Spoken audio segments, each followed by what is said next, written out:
Les Misérables de Victor Hugo, première partie, Fantine. Chapitre 1. Monsieur Myriel.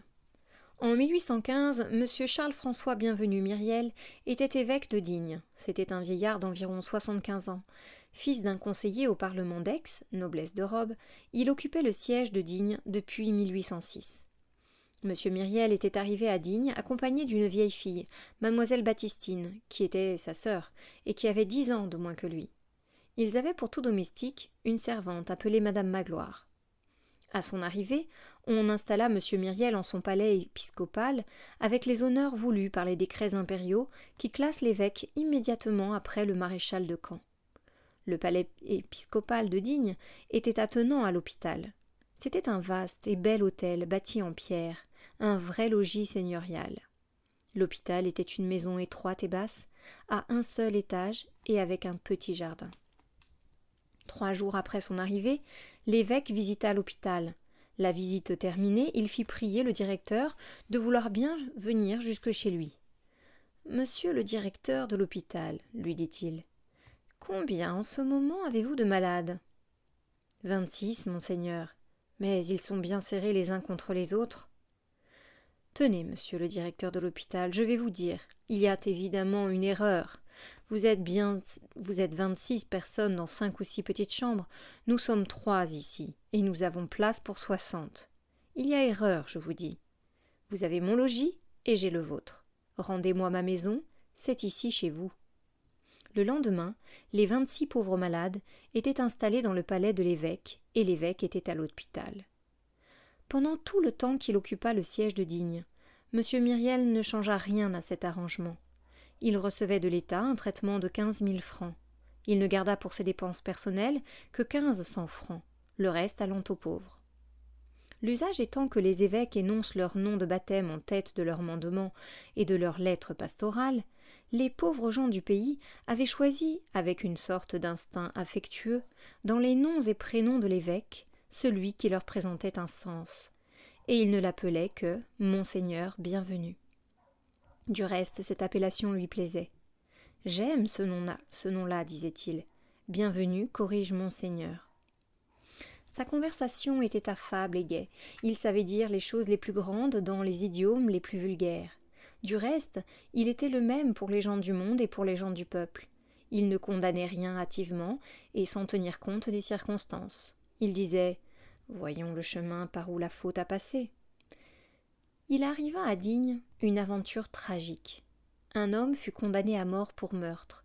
C'était un malheureux pas tout à fait lettré, pas tout à fait ignorant, qui avait été bateleur dans les foires et écrivain public. Le procès occupa beaucoup la ville.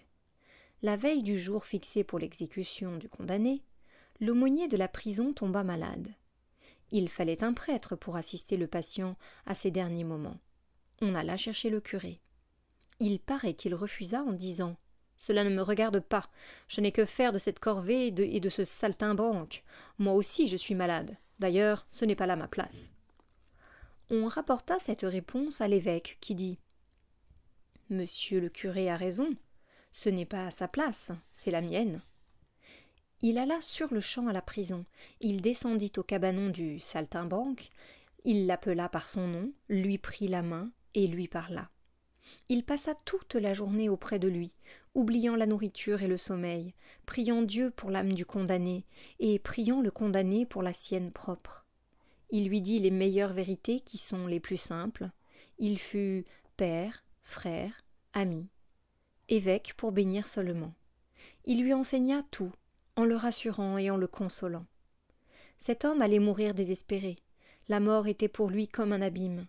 Il n'était pas assez ignorant pour être absolument indifférent.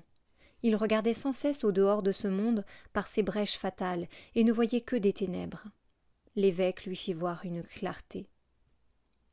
Le lendemain, quand on vint chercher le malheureux, l'évêque était là.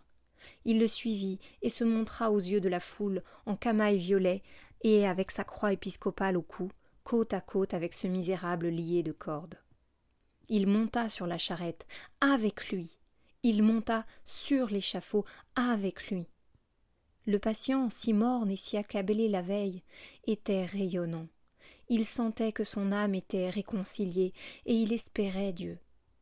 L'évêque l'embrassa, et au moment où le couteau allait tomber, il lui dit « Celui que l'homme tue, Dieu le ressuscite. » Quand il descendit de l'échafaud, il avait quelque chose dans son regard qui fit ranger le peuple. La maison qu'il habitait se composait d'un rez-de-chaussée et d'un seul étage, 3 pièces au rez-de-chaussée, 3 chambres au premier, au-dessus d'un grenier. Derrière la maison, un jardin d'1 quart d'arpent. Les 2 femmes occupaient le premier. L'évêque logeait en bas. La première pièce qui s'ouvrait sur la rue lui servait de salle à manger, la deuxième de chambre à coucher et la troisième d'oratoire.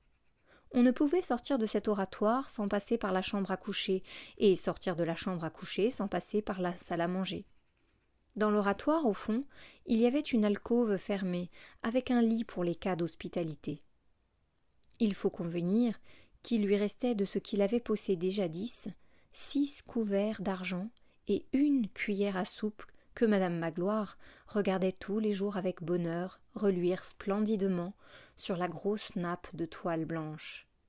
Et comme nous peignons ici l'évêque de Digne tel qu'il était, nous devons ajouter qu'il lui était arrivé plus d'une fois de dire « Je renoncerais difficilement à manger dans de l'argenterie. » Il faut ajouter à cette argenterie 2 gros flambeaux d'argent massif, qui lui venaient de l'héritage d'une grand-tante.